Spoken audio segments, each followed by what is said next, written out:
Hi, Mystery Recapped here. Today, I'm going to explain an action-adventure movie called All Is Lost. Spoilers ahead. Watch out and take care. The movie opens with a half-sunken cargo container drifting slowly across the Indian Ocean. In a voiceover, a man says that it is currently the 13th of July, 4:50 p.m. He apologizes to someone, admitting that he tried to be true and strong, but failed miserably. The man then claims that he was wrong all along, and it took him this long to admit it, realizing that he will die soon. He says goodbye to his family and expresses his love for them. The scene then shifts to 8 days before the tragic event, where we see an old man sleeping soundly in his ship. Moments later, he awakens to unusual noises and sees the floor is flooded with water. He rushes to the deck and discovers that his ship collided with a drifting container, allowing a large amount of water to enter through a hole. Panicked, the man tries to use a stick to separate his ship from the container, but it doesn't work. He then goes below deck and discovers that all of his equipment, including phones, computers, and radios, is submerged in water. In a moment of desperation, the man grabs a sea anchor from the cabin and ties it to the container. This finally sends the container into the depths, freeing it from the ship. Following this, the man begins to change course, but soon realizes that he has left the sea anchor behind. He manages to retrieve it, and despite some difficulty, manages to haul it back onto his ship. As he sails away from the container, he notices water coming through the hole and realizes that he must act quickly. Afterward, the man goes below deck and discovers that the water has reached his waist. He examines the electronic system that automatically pumps out water, but it appears to be damaged. With time running out, the man looks around carefully until he comes up with a solution.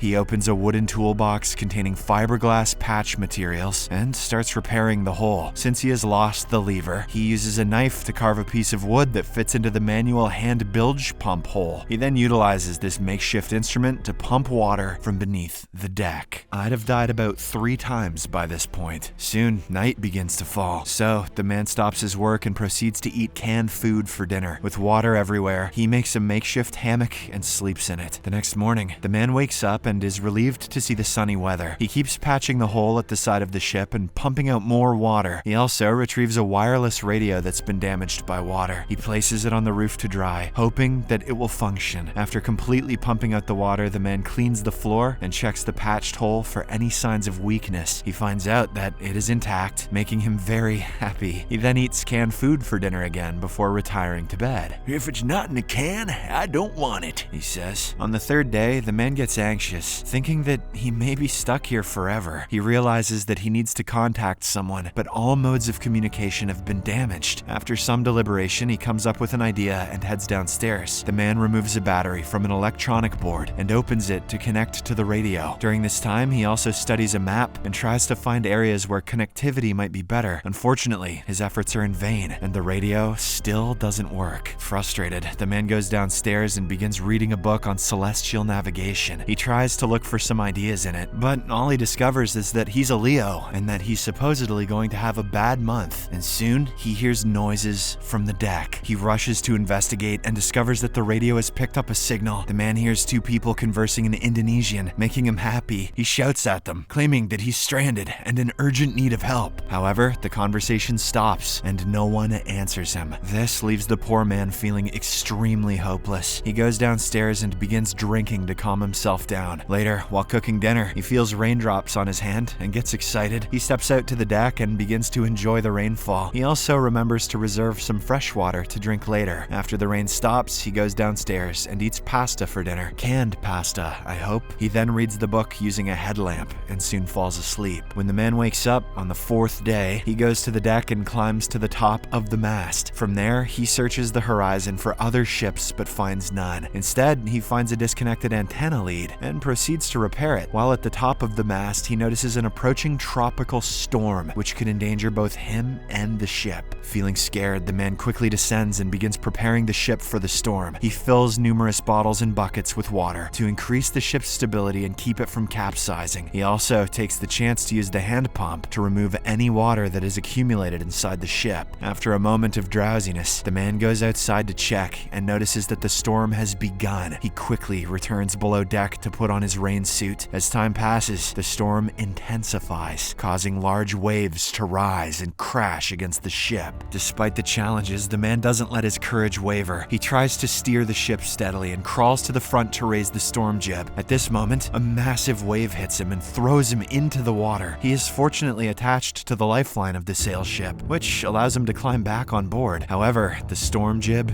is lost forever. Following this, the man retreats to the cabin and locks himself inside. He begins vomiting seawater and then collapses on the floor due to exhaustion. When he finally awakens, he discovers that the ship is about to capsize. He looks out the window and realizes that the storm is still not over. In desperation, the man decides to use the anchor once more, but as he's about to do so, the ship flips violently, hurling him into the water. Both he and the yacht are unharmed, but the main mast is broken and the majority of the equipment on board is destroyed. After cutting off the damaged mast, he returns to the cabin only to discover that the fiberglass patch has started leaking again. At this point, the ship jerks violently, causing him to hit his forehead against the bulkhead and lose consciousness. Sometime later, when the man regains consciousness, he notices a large wound on his forehead. He realizes the storm has subsided slightly, but the water has flooded the majority of the cabin, rendering it irreparable. In his injured state, he moves to the deck and cuts the windward side of the ship. This prevents the ship from moving forward and provides some stability as he won't drift further, but the top portion still remains broken and water continues to flood inside. He realizes that he must leave the ship now, or else he will risk dying of hypothermia. With no other options, the man grabs the bag containing a life raft and brings it to the deck. He attaches the raft to the sail ship's railing before throwing it into the water. After bringing it close to the ship, he jumps aboard and spends the night inside. The next day, the man wakes to find that the worst of the storm has passed. Unfortunately, he realizes his sail ship is half submerged and beyond saving. Despite initial fear about the sinking ship, he returns multiple times to gather food and supplies for the raft. Just before leaving for good, he remembers something important and pulls the raft back to the ship. The man dives underwater into the cabin and retrieves a wooden box. He also takes out a first aid kit and begins treating the wound on his forehead. Once he's done, he quickly hops onto the life raft. He then watches his ship sink into the Indian Ocean, making him deeply emotional. "I lost my virginity to that ship. on that ship." Afterward, the man unlocks the wooden box and discovers a sextant and a note inside. He disregards the note without reading it and proceeds to use the sextant and navigational maps to determine his current location. The next morning, the man wakes up to find water collecting at the raft's bottom. He starts using a rag to mop it up and squeeze it out over the side. While studying the map, he notices a shipping lane a short distance away, where many ships pass by every single day. He marks the location and tries to get as close to it as possible. Later that night, another storm strikes, completely flipping the raft. The man is thrown into the water, but he unzips the cover and climbs out to pull the raft back up. He somehow gets inside in an utterly exhausted state and soon falls asleep. When the man wakes up the next morning, he reinflates his raft using a manual pump that appears to be damaged. He then takes a can of fresh water to drink, only to find it contaminated by seawater. Frustrated, he has a mental breakdown and starts cursing himself.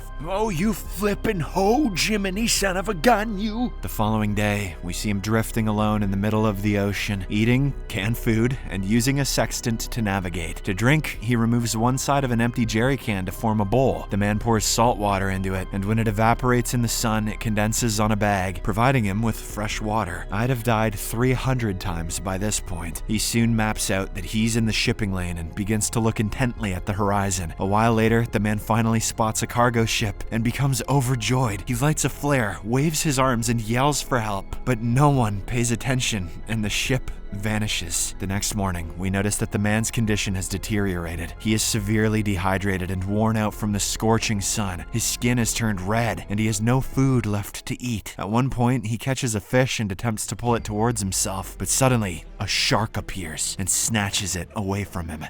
"Fuck you, Jaws, god damn it." That night, the man wakes up to see another cargo ship passing very close by, almost directly over him. He again fires all of his remaining flares, but no one aboard the ship notices him. On the 8th day, we see that the man has become extremely weak, and it seems like he won't survive much longer. He notices the sextant and realizes that the shipping lane is passed without him being found. The sunlight hurts his eyes, so he lies motionless on the life raft during the day. Convinced he's about to die, He writes a message for his family, which we heard at the beginning of the movie. He then places the note in a jar and throws it in the water. In the following scene, the man notices what appears to be a ship in the seemingly endless ocean. It is nighttime, and he does not have any tools to send a signal. Lacking the strength to shout, the man decides to tear up some notebook pages and burn them in a styrofoam box. He signals for help with the fire, but once again, no one notices him, and the ship proceeds to leave. In desperation, he burns the entire notebook to make the fire bigger. Moments later, the fire intensifies and engulfs the interior of the raft. At this point, the man gives up on his life and throws himself into the sea. He sinks deeper and deeper, watching the raft burn on the surface above him. Just then, a miracle happens when he notices a ship's hull with a searchlight approaching his burning raft. Hope rises within him, and he starts swimming towards the surface with his last ounce of strength. Moments later, he grabs a hand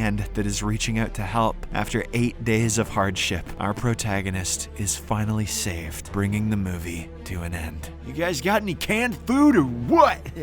Subscribe for more videos like this, turn on notifications, and leave a like to help the channel out. Thank you for watching.